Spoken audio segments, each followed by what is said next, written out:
দাদু ভাই দিদি ভাই নমস্কার। আমি আজকে মাংস রান্না করব।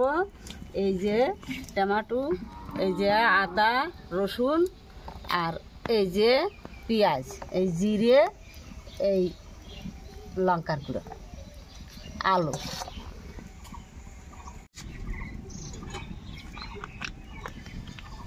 হ্যাঁ, লবণ দিলে তেল ছিটবে না।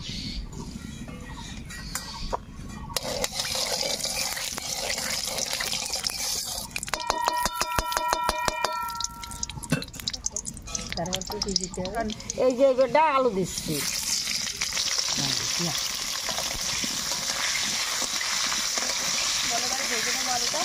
এবারটা আলুটা ভেজে নিচ্ছি। এইভাবে রান্না করে সব আলু ভাজা হলি, তারপরে মশলাপাতি দিবা, দিয়ে ভাজা করবা। নতুন নতুন ভিডিও দেখছি, তাহলেই বলবেন, সব কমেন্ট করবেন। এই যে একটু টক দই দেবো, দেখাতে ভুলিয়ে গেছি আপনাদের, সেই যে দেখাই নিলাম। টক দইটা দেওয়া হবে। এই যে এরকম করে টক দইটা সব ফুটিয়ে নেবে, নাই তো একটু অসুবিধা হবে। একটু ফুটিয়ে নিবা ভালো করে। যে ভাজা হয়ে গেছে, এবারটা আমি নামিয়ে নিচ্ছি।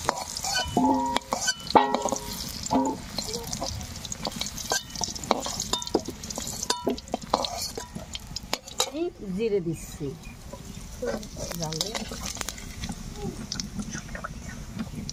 আমি পেঁয়াজ দিলাম, জিরের পর পেঁয়াজ দিলাম, দিয়ে ভালো করে নাড়িয়ে নিচ্ছি।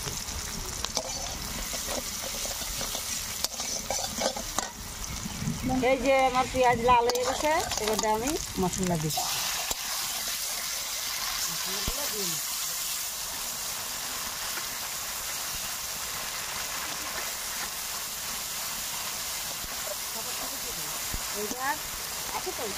এবার আমি টমেটো দিচ্ছি।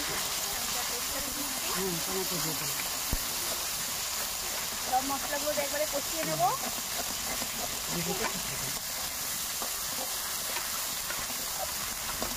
দিচ্ছি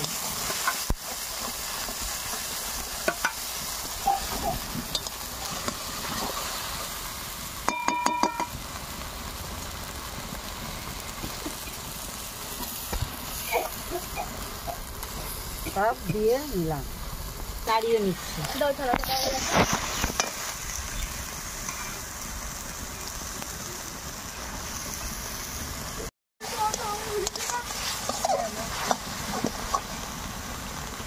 আর মশলা কষানো হয়ে গেছে, এইবারটা মাংস দিচ্ছি। মাংস কষানো হবে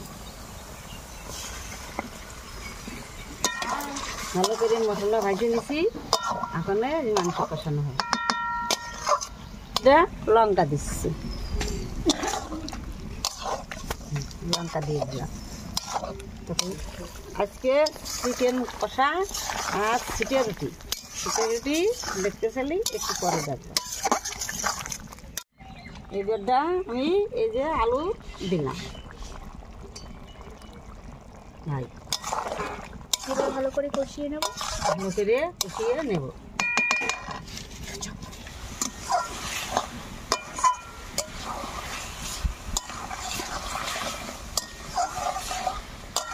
কষানো হয়ে গেছে, এবার আমি একটু জল দিচ্ছি।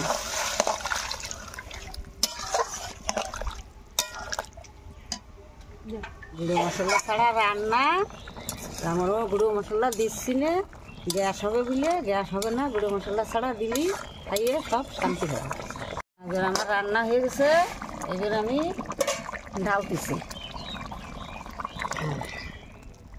আমার রান্না হয়ে গেছে, রান্না করে আমার ঢালা হয়ে গেল। আমার রান্না কমপ্লিট। আপনাদের যদি ভালো লাগে এইভাবে রান্না করে খাবেন।